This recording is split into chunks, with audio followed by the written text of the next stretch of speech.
আমার, বোন আমার, আমি তোমাদেরকে বাঁচাবার চেষ্টা করছি, আজ থেকে নয়।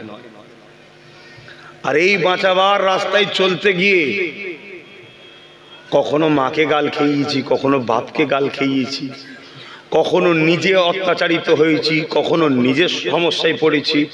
আর এখন আমার ছোট ভাইটা সবসময় বিপদে পড়ছে, ওটা আমার জন্যই হচ্ছে, আমি ওকে না দিয়েছি।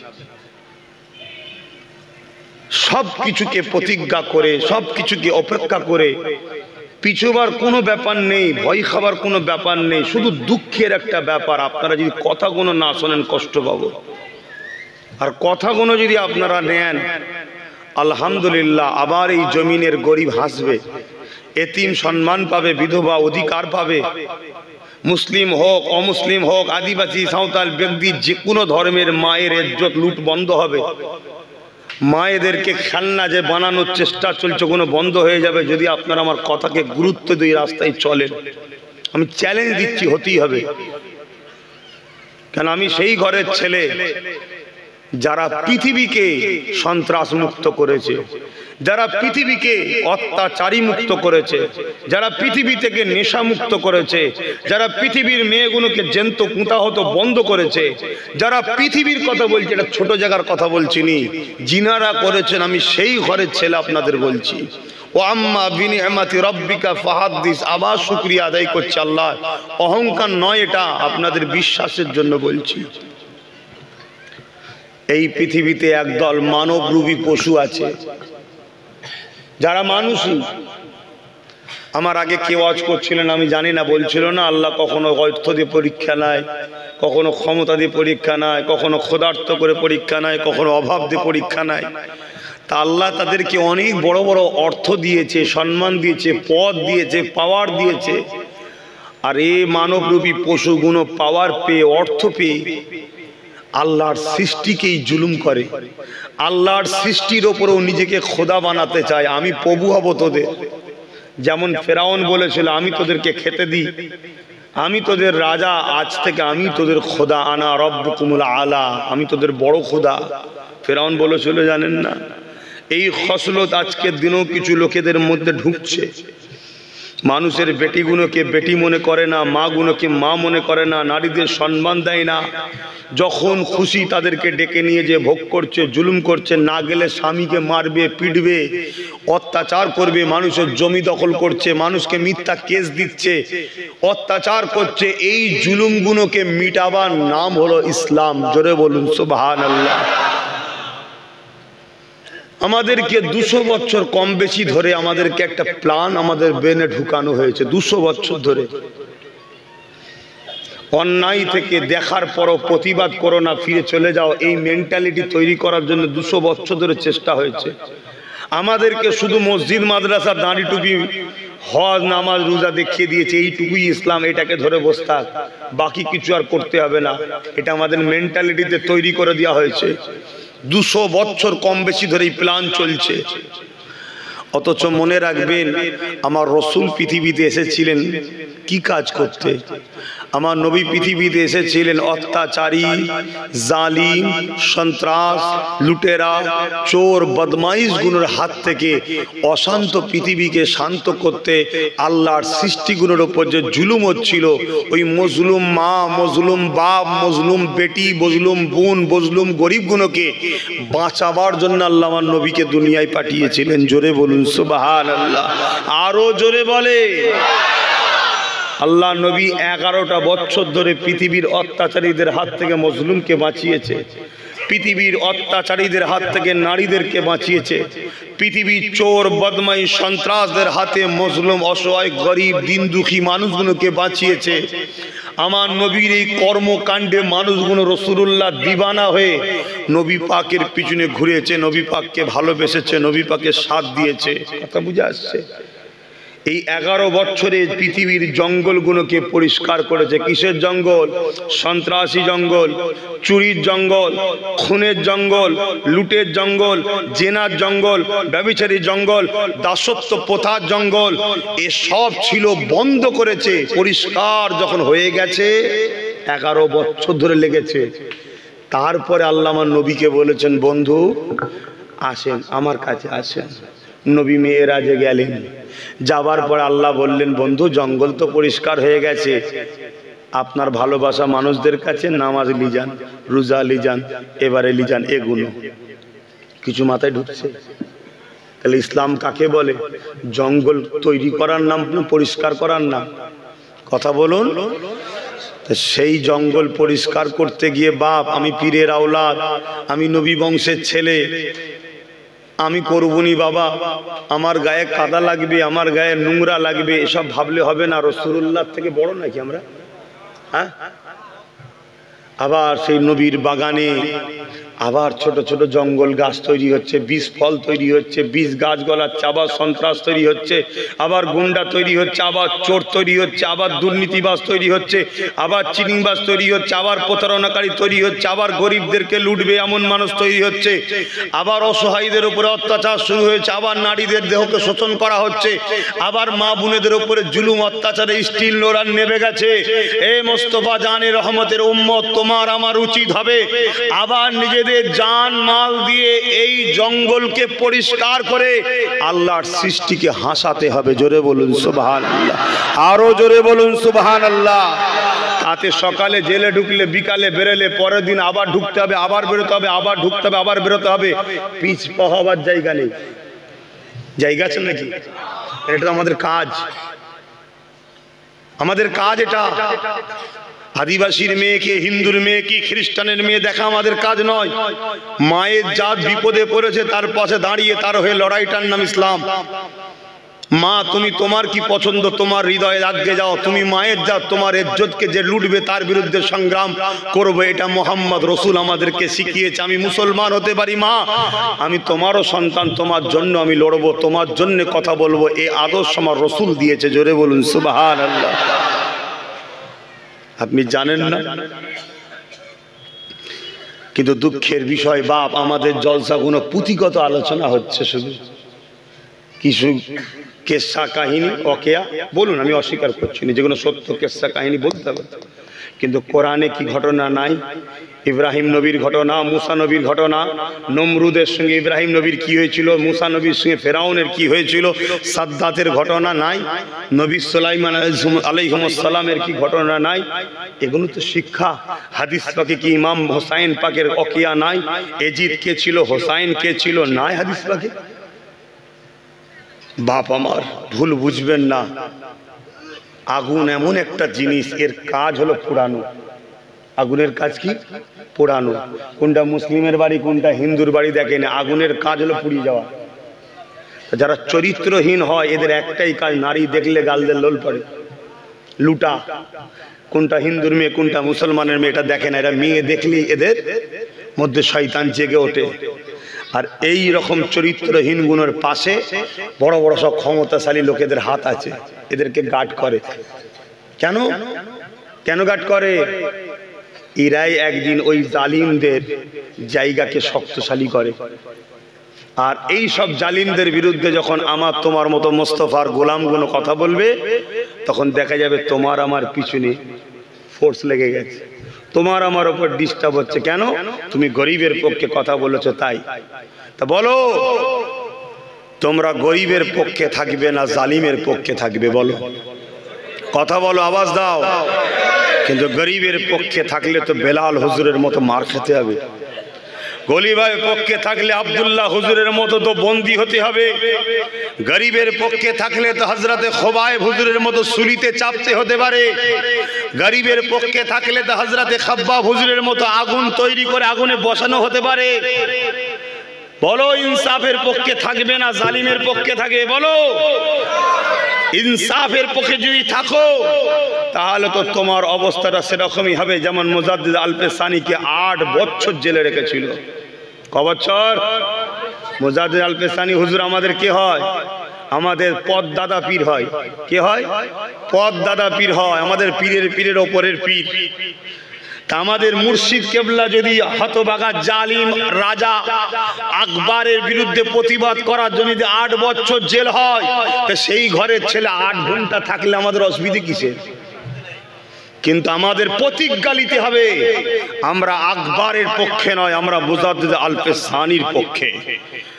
আজকেরও যদি আকবরের স্টাইলে কেউ জুলুম করে, তার বিরুদ্ধে আমাদের শেষ নিঃশ্বাস পর্যন্ত লড়াই চলবে। রাজি আছেন না নাই? হাত তুলে আল্লাহকে সাক্ষী রেখে বলেন আছে না নাই? লম্বা লম্বা হাত তোলেন। আছেন না নাই? আল্লাহকে সাক্ষী রাখছেন তো? আলহামদুলিল্লাহ। আমি কাউকে জোর করলাম? কেউ যদি আজকের আকবরের পিছনে থেকে জাহান্নামে যেতে চাই, তো আমি কি করতে পারি? অনেকে মনে করছে হুজুর আমি নামাজ পড়ি, রোজা রাখি। আরে বদমাইশ, গরিব এতিমদের ঝেড়ে খেয়ে নামাজ পড়লে নামাজ কবুল হয়? কোন মুফতি ফতোয়া দিয়েছে? কোন মাওলানা ফতোয়া দিয়েছে? নারীর ইজ্জত লুটালে তারপরে নামাজ পড়লে ওই নামাজ তোর কবুল হবে? অমুসলিমদের জমি জায়গা দখল করো, নামাজ পড়লে নামাজ কবুল হবে? কোন ইসলামের কথা, কোন মুফতি ফতোয়া দিয়েছে? যদি বলেন আমি তো করিনি, তুমি করুনি, যে করে তাকে তো তুমি দুলা ভাই বলেছ। মনে পড়ছে না? তুমি করুনি তো কি হয়েছে? যে করে তাকে তো তুমি মা বানিয়েছো।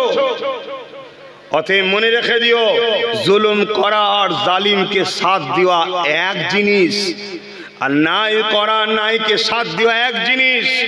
তাই নবী বললেন, যারা জালিমের পক্ষে জালিমদের সাথে জাহান্নামে, যারা মজলুমের পক্ষে ইনসাফের পক্ষে তারা তাদের সাথে জান্নাতে। জোরে বলুন সুবহানাল্লাহ। তোমার আল্লাহ বিবেক দিয়েছে, বুদ্ধি দিয়েছে। কি চিচি করছে বলছে বন্ধ করো। তোমার আল্লাহ বিবেক দিয়েছে, বুদ্ধি দিয়েছে। তুমি মানুষ, তুমি আশরাফুল মখলুকাত। তোমার জ্ঞান করতে হবে, ভাবতে হবে, চিন্তা করতে হবে সমাজে কি হচ্ছে। আমাদের ছোট ছোট বাচ্চাগুলো সব দুনিয়ায় জন্ম হয়েছে মেয়ে নিয়ে, এদের কি সুরক্ষিত আছে? এরা বড় হওয়ার পর নিরাপদে থাকবে? বলো, বাপ হয়ে বলো যে আমার বেটিটা বড় হয়ে স্কুলে যাবে ঠিকই, আমার বেটিটা রক্তাক্ত অবস্থায় লাশ ফিরে আসবে না, কোনো গ্যারান্টি আছে? এটা পরিবেশ নয়, এটা জানোয়ার অসভ্যদের সময় হয়ে গেছে। এই পরিবেশকে মানুষের পরিবেশ তৈরি করতে গেলে মোস্তফার গোলামদের ঘরে সব থেকে বড় ভূমিকা নিতে হবে। কেন আমরাই পারি। যখন এই দেশে ব্রিটিশরা অত্যাচার করেছিল, জুলুম করেছিল, মোজাদ এই ভারতবর্ষে হযরতে আব্দুল আজিজ মুহাদ্দিস দিহলবী রহমাতুল্লাহ আলাইহি যেদিন আওয়াজ তুললেন দিল্লি থেকে, এই ব্রিটিশদের বিরুদ্ধে লড়াই করা ফরজ করতে হবে, কেন ব্রিটিশ আমার ভারতকে লুটছে, ব্রিটিশ আমার ভারতের বেটিদের ইজ্জত লুটছে। মুসলমান বলেছে না ভারতীয়? কথা বলেন। ব্রিটিশ কি শুধু মুসলমানদের জুলুম করত? ব্রিটিশ আমার দেশের সম্পদকে লুটছে, অতএব এদের বিরুদ্ধে লড়তে হবে। লড়াটা ফরজ হয়ে গেছে। তখন কিন্তু ব্রিটিশের পা কেঁপে গিয়েছিল। কেন? ব্রিটিশ জানে এরা মোস্তফার গোলাম, এরা মাতৃভূমিকে ভালোবাসে আল্লাহর খুশির জন্য। জোরে বলুন সুবহানাল্লাহ। কেউ পয়সার জন্য পাহারা দেয়, কেউ পয়সার জন্য লড়াই করে, কেউ মাইনে পাওয়ার জন্য কাজ করে। আর ওলামারা যখন লড়াই করে মনে রাখবেন ওটা পয়সার জন্য করে না। আমার রসুল বলেছে মাতৃভূমিকে ভালোবাসা, এটা আমি নবী, আমার সুন্নাত। নবী নিজের মাতৃভূমি মক্কাকে ভালোবেসেছে। অতএব দেশকে ভালোবাসুন, দেশকে প্যার করুন, অন্যায়কে মিটান, জুলুমকে খতম করুন, এতিমের পাশে দাঁড়ান, বিধবার পাশে দাঁড়ান, অসহায়ের পাশে দাঁড়ান, মায়ের জাত, বেটির জাত, নারীর জাতেদের পাশে দাঁড়ান। সে যে কোনো ধর্মের সঙ্গে তার সম্পর্ক তার দিলের ব্যাপার, তার মালিকের কাছে সে জবাব দেবে, আমার দেখার দরকার নেই। সে আমাদের মতো একটা বেটি, মা, মানুষ। সে আমাদের ঘরে যেমন মা আছে, তারও ভাইটারও সেও মা। এই হকের পক্ষে দাঁড়াবার নাম ইসলাম। তাই ইসলাম বললে, ইসলাম প্রচার করলে সেদিন যেমন জালিম সন্ত্রাস আবু জেহেলের কষ্ট হয়েছিল, আজকে তাদের উত্তরসূরি চেলাদের কষ্ট হয়। তাহলে কি ইসলাম বন্ধ করে দেবেন নাকি? প্রচার বন্ধ হবে? ইসলাম কি বলবো বলো? হুজুর নামাজের কথা বলেন না, নামাজ পড়লে গুনাহ না, না পড়লে গুনাহ, এটা সবাই জানে। এরপরও ছেলেরা নামাজ পড়ছে না কেন? এর জন্য বাপ মা দোষী। কিসের দোষ বাপ মার? এরকম ছোটবেলা থেকে মসজিদে নিয়ে যাওয়া অভ্যেস করা দরকার ছিল। মেলায় লিগাছো, যাত্রায় লিগাছো, গানে লিগাছো, টিভিতে লিগাছো, বেঈমান চোর, জালিম, অত্যাচারী চোর নেতাদের মুখ দেখার জন্য লিয়ে গেছো। কোনোদিন মসজিদে লিগাছে এই বয়সে বাচ্চাগুলোকে, আপনার ছেলেগুলোকে যদি নিয়ে যেতেন ট্রেনিং হতো, 1 বছর যাবে, 2 বছর যাবে, 3 বছর যাবে, 4 বছর যাবে, বড় হয়ে গেছে, আর কাউকে নিয়ে যেতে হবে না, ও নিজে নিজেই মসজিদে যাবে, নিজে নিজেই মসজিদে যাবে, নিজে নিজেই যাবে। মনে রাখবেন, যে পিরিয়ডের মসজিদের পিছনে বাচ্চার চিৎকার চেঁচামেচি পাবেন না, যে পিরিয়ডে মসজিদে বাচ্চাদের হুড়োহুড়ি পাবেন না, যে পিরিয়ডে বাচ্চাদের গলা পাওয়া যাবে না মসজিদে, জানবেন পরের পিরিয়ডে মসজিদ ফাঁকা হবে। এখনো যদি বাঁচতে চান বাচ্চাগুলোকে মসজিদে নিয়ে যান, ওরা মসজিদে গিয়ে চিৎকার চেঁচামেচি, খেলাধুলা, গড়াগড়ি করবে, আপনার পিঠে উঠবে, ডিঙাবে, যা খুশি করুক, এদের গুনাহ নেই। যেদিন থেকে এদের জ্ঞান বিবেক বুদ্ধি হবে সেদিন থেকে গুনালিকা শুরু হবে। কথা মাথায় ঢুকছে? অভ্যাস করুন ভাই আমার, অভ্যাস করুন। আমাদের কাজ হলো কি, নামাজের কিভাবে কবুল হবে সেই শিক্ষাটা দেওয়া হলো আমাদের কাজ। তাই বাপ আমার, ভাই আমার, আম্মা আমার, বোন আমার, আমি আপনাদেরকে আঘাত দিচ্ছি না, কষ্ট দিতে চাইছি না, আমার ভাষায় আপনারা কষ্ট পেচ্ছেন কি আমি জানি না, কিন্তু দ্বিতীয় কোনো অপশন নাই আপনাদেরকে বাঁচাবার। যদি আপনারা পরিবর্তন না হন, বাঁচার কোনো অপশন নাই। আর আমার ইমাম সাহেব ভাইদের বলবো, উলামা ভাইদের বলবো, শিক্ষা দিচ্ছি না, আপনারাও তো জ্ঞানী মানুষ, আল্লাহকে ভয় করুন, রসুলের সুন্নতে জীবন গড়ুন, লোভ লালসা ছাড়ুন। কারো কাছে 2000, 2500, 3000 বিক্রি হয়ে যাবেন না। আমি জানি আপনার সংসার বড় করুণ অবস্থা, আর আমার কওমের মানুষ সব জায়গায় টাকা খরচ করে, ইমামের পিছনে করে না, এটা দুর্ভাগ্যজনক। আমার কওমের মানুষ সব জায়গায় 200 চাইলে 500 দেয়, আর ইমামের বেলায় হাজারো গাঁট বাঁধে, এটা আমাদের দুঃখজনক। কেন? প্রত্যেকটা গ্রামের সব থেকে সম্মানীয় ব্যক্তি হলো আল্লাহর ঘরের খাদেম, মসজিদের ইমাম। জোরে বলুন সুবহানাল্লাহ, আরো জোরে বলুন সুবহানাল্লাহ। তাই আমি বলবো এরপরও ইমাম সাহেব ভাইজানদেরকে একটু জাগুন। আপনাকে 3000, 2000, 4000 ভিক্ষা দিয়ে আপনার মুখকে সিলাই করে দিচ্ছে, আপনার খেয়াল নাই, অথচ আপনার খোদার ঘর বেউজ্জতি হচ্ছে, আপনার মাদ্রাসা বেউজ্জতি হচ্ছে, আপনার পর্দা বেউজ্জতি হচ্ছে, আপনার দিনের একটার পর একটা জিনিসকে ছেঁটে ছেঁটে বাদ দিয়ে দেওয়া হচ্ছে। আপনি ভাবুন, হ্যাঁ আমাদের কাছে ছোট অন্যায়টাও ছোট অন্যায়, বড় অন্যায়টাও বড় অন্যায়, কিন্তু আলেম হিসাবে আমরা তো জানি, আম্মা জান হযরত আয়েশা সিদ্দিকা রাদিয়াল্লাহু তাআলা আনহা বলেছেন, বড় গুনাহ যেমন বড়, ছোটকে তোমরা ছোট মনে করো না। কেন? ছোট গুনাহকে মানুষ অবহেলা করে, ছোট গুনাহ হতে হতে একদিন এমন হয়ে যায় বড় গুনাহকে ওভারটেক করে চলে যায় ছোট গুনাহ জড়ো হয়ে। তাই মনে রাখবেন, বড় বদমাইশও যেমন বড়, ছোটটাকে ছোট মনে করে তার কোলে সাহারা লিবার দরকার নেই। ইসলামে অন্যায় অন্যায় হয়, সে ছোট হোক আর বড় হোক, এটাকে মাথায় রাখুন। আমার আব্বা জানেরা, আমার ভাই জানেরা, আমার রসুল অনেক কষ্ট করে এই অশান্ত পৃথিবীকে শান্ত করেছে, মজলুমদের ঘরে বাঁচিয়েছে, জালিমদের হাত থেকে নারীদের ইজ্জত রক্ষা করেছে, বাপেদের হাত থেকে মেয়েগুলোকে জ্যান্ত পুঁতে দেওয়া হতো রাসূলুল্লাহ রক্ষা করেছে। এমনি হয়নি, এটা করতে গিয়ে দয়ান নবী কত মার খেয়েছে জানেন? হ্যাঁ, আমার আগে এক মাওলানা সাহেব বলছিলেন আল্লাহ নবীর ওপরও কত জুলুম হয়েছে, তার সামান্য একটা কথা বললেন, জানি না তিনি কে ওয়াজ করছিলেন। তবে আমি ইমাম সাহেব, তবে আমি বলবো, আমার নবী যখন মক্কায় ন্যায়ের কথা বলে, ইনসাফের কথা বলে, মানবতার কথা বলে, গরিবের পক্ষে বলে, এতিমের পক্ষে, বিধবাদের পক্ষে, মজলুমের পক্ষে, নারীর পক্ষে যখন কথা বলে, মক্কার জালিমরা আমার নবীকে জানে পর্যন্ত মারতে চেয়েছে, জানেন না? রাত্রিরে আমার নবীর ঘর ঘিরে ফেলেছে। কেন? আমার নবী গরিবের পক্ষে। তাই সেই নবীর গোলাম আমি আব্বাস সিদ্দিকী, আমারও ঘর ঘিরেছিল রাত্রিরে জালিমরা, জানেন না? কেন? আমিও হক কথা বলেছিলাম, তাই যে গরিবের পক্ষে নাটক না করে যাও, মেন জায়গায় যাও। এ শয়তানরা শুধু গায়ের জোর দেখায়, সেদিনও দেখেছে, আজও দেখাচ্ছে, প্রকাশ্য বলে যাচ্ছিরা শয়তান। এদের অনুসারীরা জাহান্নামে যাবে, জাহান্নামে। যদি কোরআনকে মিথ্যা মনে করেন তাহলে আব্বাস সিদ্দিকী মিথ্যা বলছে। আর কোরআন যদি সত্য হয়, তুমি কোথায় বাস করছো আমার দেখার দরকার নেই, কোন দেশে করছো আমার দেখার দরকার নেই। তোমার আমার শিক্ষা নেওয়া দরকার আবু জেহেলের সেই পাথর থেকে। আবু জেহেলের হাতে পাথর ছিল জানেন না? আল্লাহর নবীকে এসে বলেছিল, মোহাম্মদ আমার হাতে কি আছে বলো সাল্লাল্লাহু আলাইহি সাল্লাম। আমার রসুল হাতের দিকে তাকিয়ে বললেন, আবু জেহেল তোমার হাতে কি আছে আমি বলবো না তোমার হাতে যে আছে সে বলবে আমি কে? আবু জেহেল দেখলো, আরে মোহাম্মদ সাল্লাল্লাহু আলাইহি সাল্লাম প্রশ্নকে বড় জটিল করে দিল। আমার হাতে যে আছে সে তো পাথর, আবু জেহেল জানে, সে কি আর কথা বলতে পারে?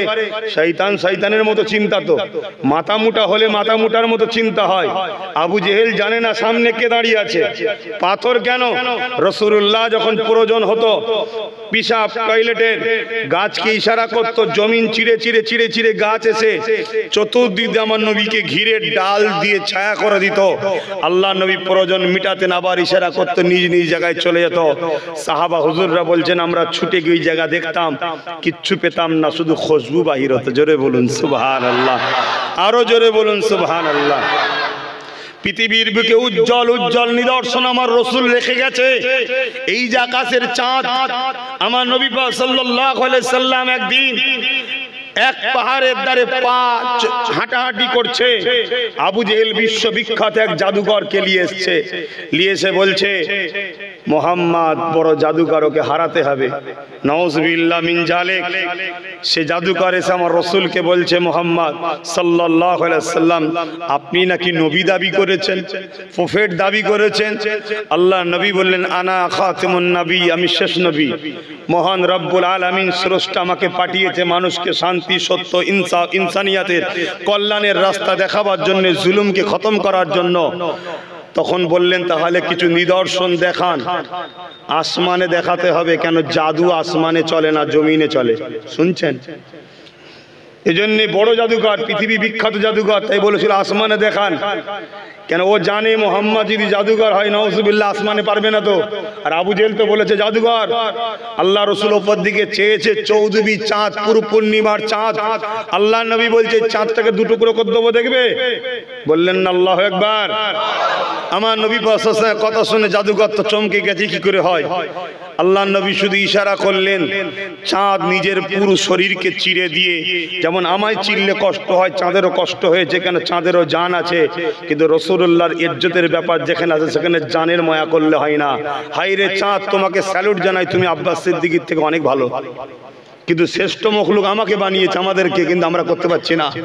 নিজেকে দুটুকরো করে দিয়ে এক ফালি পাহাড়ের এই মাথায় আর এক ফালি পাহাড়ের ওই মাথায়, কিছু সময় নয় মধ্যরাত পর্যন্ত এইভাবে দাঁড়িয়েছিল। জোরে বলুন সুবহানাল্লাহ। ওই সময়ে আমার ভারতবর্ষের কেরল রাজ্যের, কেরল জানেন? আমার ভারতবর্ষের কেরল রাজ্যের এক রাজা ছিল, আমার নবীর সময় রাজা ছিল। সে রাজা ওই খোলা আকাশের নিচে হাঁটছিল। শুনছেন না শোনেন? খোলা আকাশের নিচে হাঁটছিল। এই চাঁদ দুটুকরো হচ্ছে, ও দেখছে এখান থেকে। কোথা থেকে? উনিও এখান থেকে দেখছে, আরে চাঁদ দুটুকরো হচ্ছে, কি ব্যাপার? উনি ঘাবড়ে যান। বড় তদন্ত খোঁজ খবর নিয়ে খবর পান মক্কায় একজন আব্দুল্লাহ হুজুরের ঘরে আম্মা আমিনার কোলে এক সন্তান এসেছে, যিনি আজ নবুয়াতের দাবি করেছেন, যিনার নাম মোহাম্মদ রসুল। তিনি ইশারাতেই চাঁদ দুটুকরো হয়েছে। কেরল থেকে মদিনায় গিয়ে আমার রসুলুল্লাহর হাতে হাত দিয়ে কলেমা পড়ে সাহাবী হয়েছে। জোরে বলুন সুবহানাল্লাহ।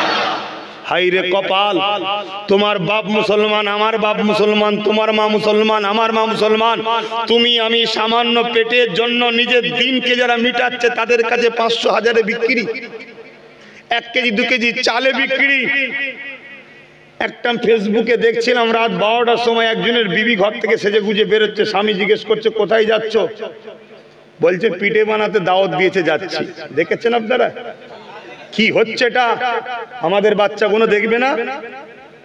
এই সমাজ ন্যাংটো হচ্ছে না, হয় নাই? আমার কথা খারাপ নেবেন না। স্বামী বলছে এত রাত্রিরে, বলছে কি করা যাবে, 500-1000 দিচ্ছে, যেতে হবে না? 500-1000-এ কি বিক্রি করছো বুঝতে পারছো? 500-1000-এ কি লুটছে বুঝতে পারছো? এখনো সময় আছে। ভিক্ষা নয় অধিকার লাও, ভিক্ষা নয় অধিকার লাও। আব্বাস সিদ্দিকী বুক ঠুকে কথা বলে কেন? কারণ ভিক্ষায় আমি আসি না, অধিকার নিয়ে আসি। আপনাদেরও বলে যাচ্ছি, ভিক্ষা নয়, অধিকার নেন। অধিকার অধিকার অধিকার যদি 100 টাকা হয় তারপরও মাথা তুলে বাঁচবেন। ভিক্ষা যদি কোটি টাকা হয় তারপরে মাথা হ্যাট হয়ে থাকবে। ভিক্ষা নয়, অধিকার নেন। নাউজুবিল্লাহ মিন জালিক, যাক ওদিকে যাচ্ছে না। আমার রাসূল পাক সাল্লাল্লাহু আলাইহি সাল্লামের চাঁদ দুটুকরো দেখে ও তো অবাক হয়ে গেছে, চলে যাচ্ছে। আল্লাহর নবী ওকে ডাক দিয়েছে, শোনো তোমার সাথে আমার আরেকটা কথা আছে। কি কথা? তোমার মনের মধ্যে একটা জিনিস কাজ করছে। মানুষের মনের মধ্যে কি হয় কে জানে? বলুন। বেশাক আল্লাহ জানে, কিন্তু আল্লাহ তার বন্ধুকে জানিয়ে দেয়। জোরে বলুন সুবহানাল্লাহ। সেই জানার ক্ষমতা আল্লাহ নবীকে দিয়েছে। আল্লাহ নবীকে দিয়েছে। হ্যাঁ, তাহলে নবীকে দিয়েছে আল্লাহ। তোমার মনের মধ্যে একটা কথা কাজ করছে না?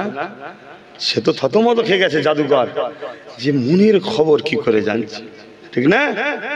তোমার রাসূল বলছে, শোনো তোমার মনের মধ্যে কি হচ্ছে আমি বলি। তোমার একটা মেয়ে আছে 7-8 বছর বয়স, জন্মগত প্যারালাইসিস। জন্মগত প্যারালাইসিস বোঝেন? হাতও লড়তে পারে না, পাও লড়াতে পারে না। তুমি মনের মধ্যে তোমার এই একটাই বাসনা, তোমার মেয়েটা একটা সুন্দর জীবন তৈরি হবে, উঠে দাঁড়াবে, সুস্থ হবে, ভালো হবে, তার সংসার হবে, এটাই তোমার আশা না? তার চোখটা ছলো ছলো হয়ে গেছে। আবু জেল দেখছে যে সাকি লিয়েছি সেই তো মোহাম্মদের পাগল হয়ে যায়। কথা বুঝে আসছে?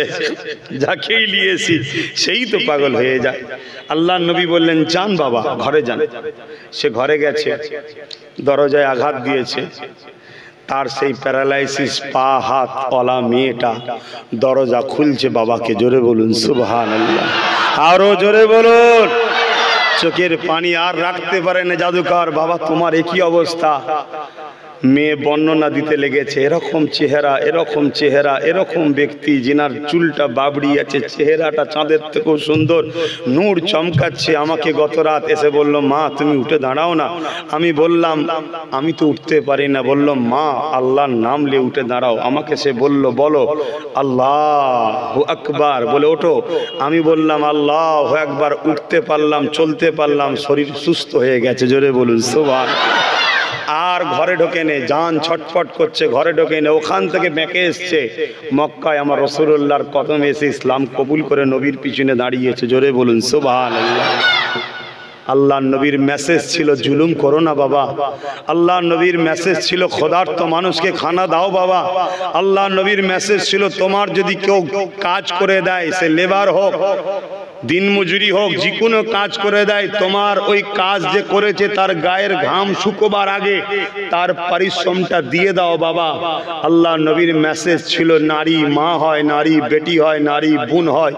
নারীর মধ্যে একজন তোমার স্ত্রী হয়। স্ত্রী ভোগের জিনিস নয়, স্ত্রী বাড়ির চাকর নয়, স্ত্রী হলো তোমার সম্মানের ভালোবাসার জিনিস। কোরআন বলছে স্ত্রী হলো স্বামীর কাপড়, স্বামী হলো স্ত্রীর কাপড়। যেমন তোমার কাপড় ধরে টানলে যেমন তুমি যদি ভোজ করো, তোমার স্ত্রী হলো তোমার ইজ্জত ঢাকে, তুমি স্বামী তোমার স্ত্রীর ইজ্জত ঢাকো। এবং তোমার বেটির মর্যাদা বেটিকে দাও, মায়ের মর্যাদা মাকে দাও, বাকি পৃথিবীর নারীদেরকে তুমি সম্মান করো। এই শিক্ষা আমার রাসূল দিয়েছে। জোরে বলুন সুবহানাল্লাহ। তারপরও নবীর ওপরে এত আঘাত কেন? ইসলামের ওপরে এত আঘাত কেন? একটাই কথা আবার বলছে, আজকে যারা নারীদের শোষণ করতে চায় তারা মোহাম্মদ রসুলকে আঘাত দেয়। আজকে যারা মানুষকে গোলাম বানাতে চায় তারা মোহাম্মদ রসুলকে দেখতে পারে না। কেন? এই যে মোহাম্মদ রসুলের কথা বলছি না, বলিনি? এ কথা বলুন। এই যে মোহাম্মদ রসুলের কথা যখনই দুনিয়া জানে, সোশ্যাল মিডিয়ায় যখন ফিল্ম তৈরি হলো আমার রাসূলুল্লাহর কার্টুন, ফ্রান্সের মানুষ, ফ্রান্সের শিক্ষিত যুবক যুবতীরা, কে মোহাম্মদ, কেন তার কার্টুন তৈরি হয়েছে, কেন বিশ্ব উত্তাল হয়ে যাচ্ছে মোহাম্মদ মোহাম্মদ করে পাগল, আর কেনই বা আমার দেশের হুকুমত মোহাম্মদ রসুলের বিরোধী করছে। যুবকরা গুগলে সার্চ করছে এ মোহাম্মদ রসুলকে, গুগল বলছে পৃথিবীর শ্রেষ্ঠ মানুষ হলো মোহাম্মদ রসুল। জোরে বলুন সুবহানাল্লাহ।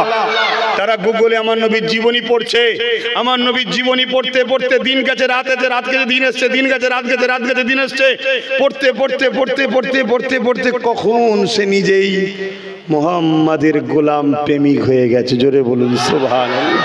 আরো জোরে বলুন। আর আমরা আমাদের ছেলেগুলোকে কি বানাচ্ছি?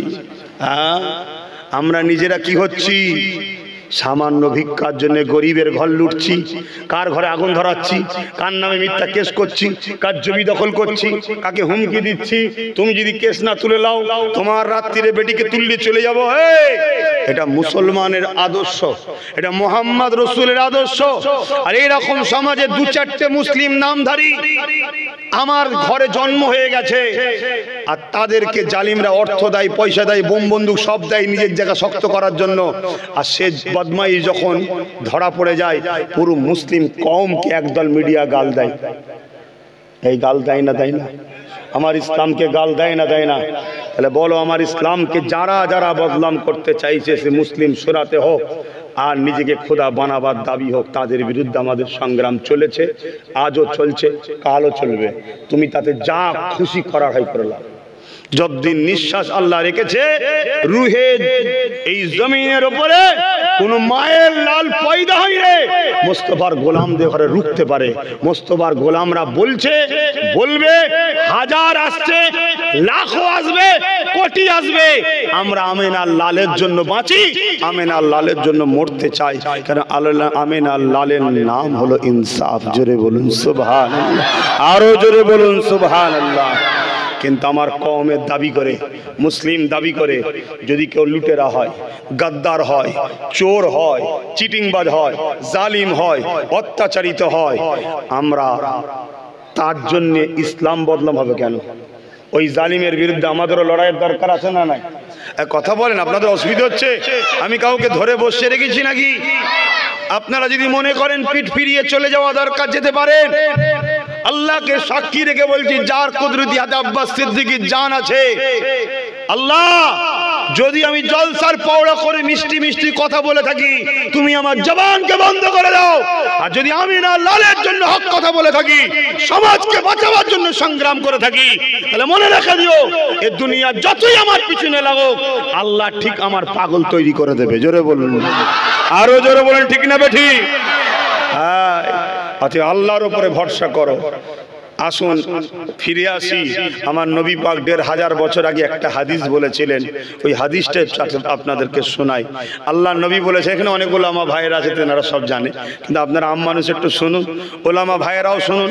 যদি আমার ভুল হয় সংশোধনের জন্য ধরিয়ে দেবেন, কোনো অসুবিধা নেই। কি অসুবিধা আছে? নবীর হাদিস ভুল বলে আমি জাহান্নামে যাওয়ার থেকে আপনি ধরিয়ে দিলে তো ভালো হয়। অসুবিধা কি আছে? কিছু অসুবিধা নেই তো। কেউ যদি আমার ভুল ধরিয়ে দিয়ে আমি ছোট হয়ে গেলাম না? আমি কি ইমামে আজম আবু হানিফার থেকে বড়? উনি কত মানুষকে সম্মান করেছে, কেউ ছোট্ট একটা শিক্ষা দিয়ে তাকেও সম্মান করেছে। আল্লাহ নবী বললেন, একটা দিন আসবে আমার উম্মত প্রচুর মার খাবে। একটা দিন আসবে আমার উম্মত প্রচুর মার খাবে। সাহাবা হুজুররা বললেন, হুজুর কেমন? আল্লাহ নবী বললেন, খুব ভালো করে শুনবেন। একটা থালেতে খাবার আছে, একটা পাত্রে, আর ক্ষুধার্ত পশুগুলো ওই খাবারটা লিবার জন্য যেভাবে একসাথে ঝাঁপিয়ে পড়ে, আমার উম্মতের ওপরে এই পৃথিবীর জমিনে একদল জালিমরা ঝাঁপিয়ে পড়বে। একটা সময় আসবে। সাহাবারা বললেন, হুজুর তাদের কি সংখ্যা কম হবে? রাসূলুল্লাহ বললেন, না। তাহলে কেন ঝাঁপাবে? আল্লাহ নবী বললেন, তাদের মধ্যে দুটো খসলত ঢুকে যাবে। কটা খসলত? দুটো। একটা হলো তারা আল্লাহকে ভয় করা ছেড়ে দিয়ে দুনিয়াকে ভয় করবে, মৃত্যুকে ভয় করবে, এই একটা। আর দ্বিতীয় হলো তারা লুবি হয়ে যাবে। হয়তো আমরা 80% লোক এখনো আল্লাহকেই ভয় করি, কিন্তু 99% আমরা কিন্তু লুবি হয়ে গেছি। এটা মেনে নিতে হবে। ভুল বলছি? যদি ভুলই ধরিয়ে দেয়, ভুল বলছি। কিন্তু ভয়ের ক্ষেত্রে হয়তো আমরা 20% বিগড়িয়েছি। এখনো আলহামদুলিল্লাহ আমরা 80% লোক শুধু আল্লাহকেই ভয় করি। এজন্য হামলা হচ্ছে ঠিকই, কিন্তু থেকে থেকে পশুগুলো হামলা করছে। একসাথে সবাই হামলা এখনো করতে পারছে না, কিন্তু হামলা শুরু হয়েছে। কেন? আমরা 99% কিন্তু লুবি হয়ে গেছি। না হয় নিজের ঘরের মেয়ে বউ বেটিকে সামান্য ভিক্ষার জন্য বাইরে বার করে দিই, যাও লাইন দিয়ে দাঁড়াও। বেগানা পুরুষের সামনে মুখের কাপড় তুলে ফটো তোলা হচ্ছে ভিক্ষা লিবার জন্য। আমরা কত লোভী হয়েছি বুঝতে পারছেন? কিন্তু ভয়টা এখন আলহামদুলিল্লাহ আমরা আল্লাহকে করি। তবে এটা বেশি দিন নয়, যদি হারাম খাদ্য আমাদের পেটে যেতে থাকে এই অন্তরে কিন্তু আল্লাহর ভয় আর থাকবে না। এটা হচ্ছে প্ল্যান। তাহলে এই হাদিসটা আমি জানি, আপনি জানেন। যারা এই পৃথিবীকে নিজেদের দাস দাসী বানাতে চায় তারা কি এই হাদিসটা জানে না? বলুন। তারা এই হাদিস দিয়েই তো আমাদেরকে স্বীকার করতে চাইছে। আমাদের হুজুর কিনছে, আমাদের মুফতি কিনছে, আমাদের মৌলানা কিনছে, আমাদের ইমাম কিনছে, আমাদের মুফতি মৌলানা আলেমকে কিনছে। হ্যাঁ, সবাই হয়তো আজকে বিক্রি হয়ে যায়নি, কিন্তু বিক্রি হচ্ছে না হয়নি। এটা আওয়াজ দেন না কেন? তারা জানে এদেরকে লুবি না বানাতে পারলে হবে না। আমাদের মা বেটি বাপ ভাইকে ভিক্ষা দিয়ে কিনছে, তারা জানে এরা রুবি না হলে হবে না। আর একটা জিনিস আমাদের মধ্যে ভয় ঢুকাতে চাইছে। অলরেডি ভয় ঢুকছে না, ঢোকেনি। কেউ আমাদেরকে খুন করছে আর ভিডিও করে ছড়াচ্ছে, কেউ আবার বলছে বেশি বাড়াবাড়ি করুনি, ওরা চলে আসলে তোমাদেরকে খুন করবে। দুদিক দিয়ে ভয় দেখানো হচ্ছে না, হয়নি? মাথায় ঢুকছে নবীর হাদিসকে কিভাবে আমাদের মধ্যে বাস্তবে ঢুকাতে চাইছে, বুঝতে পারছে? অতএব এই দুটো জিনিস দিল থেকে বার করুন। আমি আবার বলে যাচ্ছি, এই পৃথিবীতে এতিম হাসবে, বিধবা সাহারা পাবে, ইনসাফ হবে, নারীর রেপ বন্ধ হবে, নেশা বন্ধ হবে, অত্যাচার বন্ধ হবে। এই সমাজ আবার ফলে মূলে সুসজ্জিত হয়ে উঠবে। নাই দেখুন তো, গত মাসে যে সবজি পাওয়া যেত বাজারে, আজকে আস্তে আস্তে খাদ্য হ্রাস হচ্ছে না, হয়নি? কটা সবজির নাম জানেন বলেন তো? আর আগেকার সময় এখানে 100 বছর বয়স কি 90 বছর বয়স জিজ্ঞেস করুন, কত কি সবজি, কত কিছু ফল দেখেছে। বাজারে আর পাওয়া যায়? সব আস্তে আস্তে চলে যাচ্ছে। আল্লাহ তুলে নিচ্ছে। সেদিন বেশি দিন নাই। টাকালে কি করবে? খরা যদি খোদা দিয়ে দেয় না, টাকা চিবিয়ে খাবে। রেজেকের মালিক আল্লাহ। আল্লাহকে ভয় করো, আল্লাহকে ভয় করো। লোভ করো না, মেহনত করো, পারিশ্রমিক নাও। দালালি নয়, মেহনত করো, পারিশ্রমিক নাও। আল্লাহকে ভয় করলে লাভও আছে। লাভ আছে না? নাই। এই কথা বলছেন না কেন? যে দিলে আল্লাহর ভয় থাকে, পৃথিবীর প্রত্যেকটা জালিম তাকে ভয় করে। জোরে বলুন সুবহানাল্লাহ। আর পৃথিবীর প্রত্যেকটা মুসলিম তাকে ভালোবাসে। যার দিলে কার ভয় থাকে? আল্লাহ। কেন? পৃথিবীর মুসলিমরা জানে যারা আল্লাহকে ভয় করে তারা জুলুম করবে না। আর জালিম ভয় করে কেন? যার দিলে আল্লাহর ভয় আছে, ওকে মিটানো। শুনছেন না? শুনেন না? হ্যাঁ। আর না হয় কোথায় দিল্লি আর কোথায় কি ধরছিস রে পাগল, বুঝতে পারছেন না? কোথায় দিল্লি, কোথায় ধরছিস? ও পাগলারা জানে আল্লাহকে ভয় করে। কথা বুঝছেন না? বোঝেন না? হ্যাঁ, যাদের দিলে আল্লাহর ভয় আছে, দুনিয়ার প্রত্যেকটা জালিম তাদেরকে ভয় করে। আল্লাহকে ভয় করলে আর কি লাভ আছে? বলবো না, থাকবে?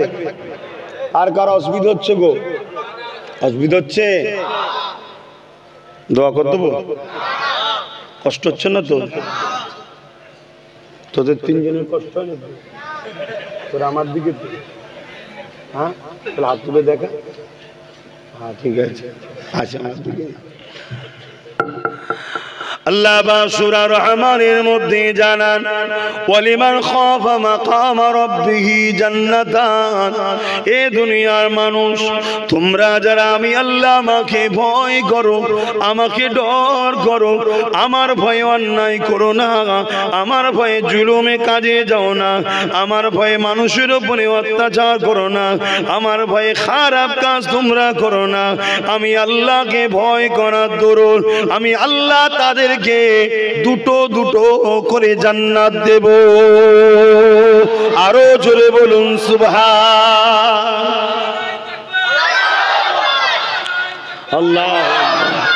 কোরআন মিথ্যা বলে? কথা বলছেন? কিছুদিন আগে একটা বাঁদর লাফাচ্ছিল না, কোরআনে নাকি 26টা ভুল আছে। টেস্ট করেছিল, জানেন না বাঁদরটাকে? হ্যাঁ, বুঝতে পারছেন না? এই কথা বুঝছেন না? বোঝেন? ও কার ঘরে জন্ম হয়েছিল? কার বাগানে? আমাদের বাগানেই জন্ম হয়েছিল। জানেন না? জানেন না?